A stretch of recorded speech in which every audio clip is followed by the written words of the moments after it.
হবে না। প্রথম কথা, রবীন্দ্রনাথ বিশ্বকবি ছিলেন, বিশ্বের কিছু বৌদ্ধিক পরিসরে তার কদর আছে। এছাড়া বাকি ভারতে তিনি কিন্তু, এই যে আমরা ছোটবেলায় পড়েছি বলে যেটা বললেন, তারা কিন্তু বাকি ভারতে এরকম ছোটবেলায় রবীন্দ্রনাথ পড়ে পড়ে তার ছবি দেখে এরকম বড় হয় না।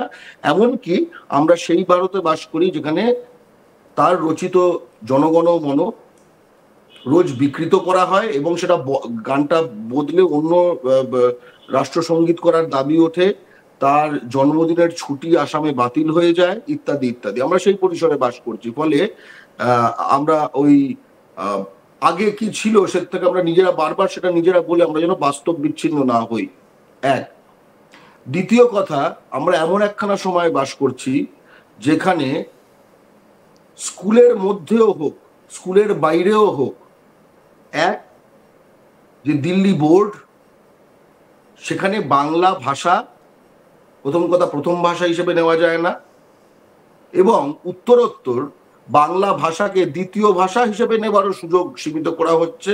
এবং একই সঙ্গে দিল্লি বোর্ড কিন্তু বৃদ্ধি পাচ্ছে। তার কারণ এক অর্থে কেন্দ্রীয় যে পরীক্ষাগুলি সেগুলি খুব বৈষম্যমূলকভাবে দিল্লি বোর্ডের সিলেবাস অনুযায়ী বা সিবিএসসি আইসিএসসি যাকে বলে সেই সিলেবাস অনুযায়ী সেগুলো তার পরীক্ষাগুলো হয়। ফলে বাবা মারা অবশ্যই মনে করছেন যে তারা বাংলাটা বাড়িতে শিখে নিলেও চলবে, এবং তাই হিন্দিটা সেকেন্ড ল্যাঙ্গুয়েজ থাকুক বা ইংরেজি ফার্স্ট ল্যাঙ্গুয়েজ। এখানে আপনাকে একটু থামাবো, আপনি যেহেতু হিন্দির প্রসঙ্গ টানলেন তাই এখান থেকে একটা বিষয়ে যেতেই হচ্ছে। কিছুদিন আগেই আমাদের রাজ্যের এক মন্ত্রী তিনি বলছেন এই রাজ্যের 50% মানুষ উর্দু ভাষী হবে। এই বিষয়টার দিকে কিন্তু একটু নজর রাখতে হচ্ছে। পরবর্তী এই প্রসঙ্গে আমরা একটু নজর রাখবো।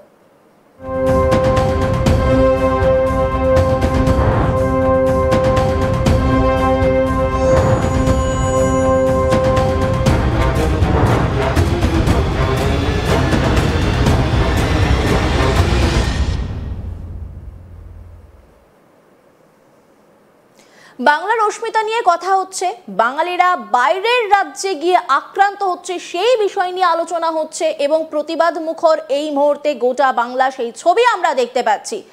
সেখানে দাঁড়িয়েই এই রাজ্যের গুরুত্বপূর্ণ পদে থাকা এক মন্ত্রী তিনি বলছেন এই রাজ্যে বাংলা ভাষা খুব ভালো। বাঙালিদের নিয়ে তিনি নানা মন্তব্য করছেন, মানে ভালো মন্তব্য করছেন। পাশাপাশি তিনি বলছেন এই রাজ্যে উর্দু ভাষা 50% মানুষ বলবে। কি বলেছিলেন সেই বক্তব্যটা আগে শুনবো, তারপরে আলোচনায় আসছি। একদিন ऐसे होगा जब बंगाल के आधे पॉपुलेशन वो भी उर्दू बोलेंगे और उर्दू शेर शायरी बोलेंगे। इंशाअल्लाह ताला एक दिन ऐसे होगा जब बंगाल के आधे पॉपुलेशन वो भी उर्दू बोलेंगे और उर्दू शेर शायरी बोलेंगे। আমি গর্গবাবুর কাছে যাব। গর্গবাবু, যেখানে দাঁড়িয়ে ফিরহাদ হাকিম মানে বাংলার গুরুত্বপূর্ণ পদে থাকা এক মন্ত্রী তিনি বলছেন বাংলার অর্ধেক মানুষ উর্দু বলবে, আপনি গোটা বিষয়টাকে কিভাবে দেখছেন?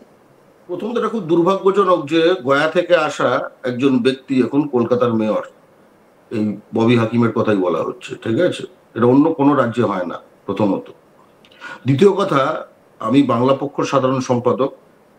বাংলা পক্ষ একমাত্র সংগঠন যেটা এই বাংলা ও বাঙালি বিদ্বেষী ফিরহাদ হাকিম ববির এই চরম বাঙালি বিদ্বেষী মন্তব্য, ঠিক আছে, বাংলা বিদ্বেষী মন্তব্যের বিরুদ্ধে কলকাতা পৌরসভায় তার অফিসের সামনে গিয়ে আমরা বিক্ষোভ করেছিলাম এবং তার পদত্যাগ দাবি করেছিলাম, এখনো দাবি করি। ঠিক আছে, কলকাতায় বাঙালি মেয়র চাই। তৃতীয় একটি কথা যেটা বলা দরকার, এই যে এই ববি হাকিম সেই একবার এখানে গোয়েঙ্কা মারোয়ারি যে ছিল, এই সঞ্জীব গোয়েঙ্কার বাবা, তার নামে একটা ফলক ওপেন করতে গিয়ে বলেছিল যে মারোয়ারিরা বাঙালির থেকে 300 গুণ না 150 গুণ সামথিং বেশি বাঙালি। আপনি কল্পনা করতে পারেন বিহারের গয়া থেকে আসা একজন এসে বলছে যে আমাদের এই পশ্চিমবঙ্গে কত পার্সেন্ট লোক তার মাতৃভাষা বলবে, সেটা সে চায়, সগর্বে বলছে।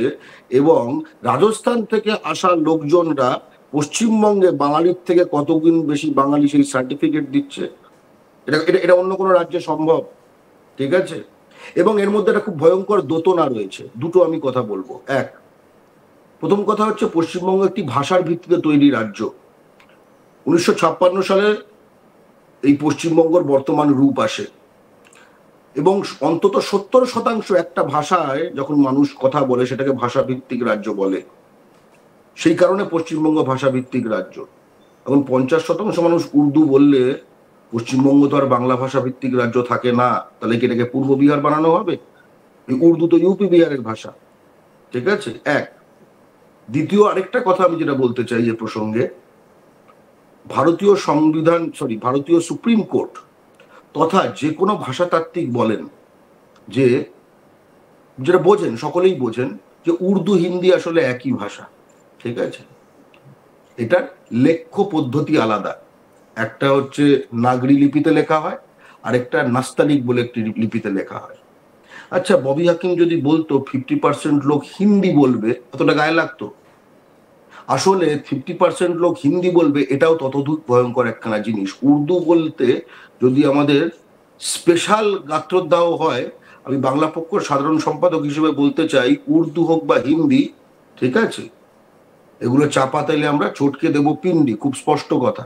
সামনে 14ই সেপ্টেম্বর আসছে, এই সামনে, এটাকে হিন্দি দিবস হিসেবে পালন করা হবে কেন্দ্রীয় সরকারের তরফ থেকে।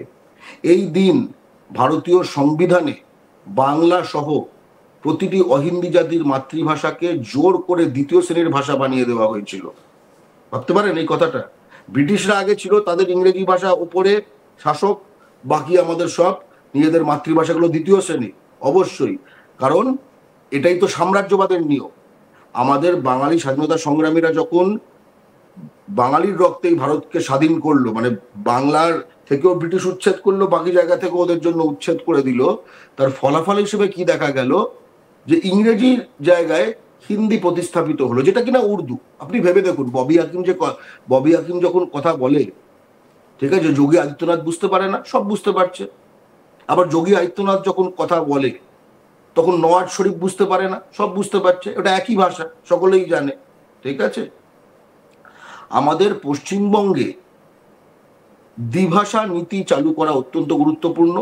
ইংরেজি থাকবে বিশ্বের সঙ্গে যোগাযোগের জন্য, বিশ্ব জ্ঞান বিজ্ঞানের জন্য, আর বাংলা থাকবে নিজেদের মধ্যে, আমাদের স্পষ্ট আমাদের মধ্যে যে আদান প্রদানের জন্য। এবার একটা কথা বলতে চাই, খুব ছোট ছোট। বিদ্যাসাগরের মূর্তি যেদিন ভাঙা হয়েছিল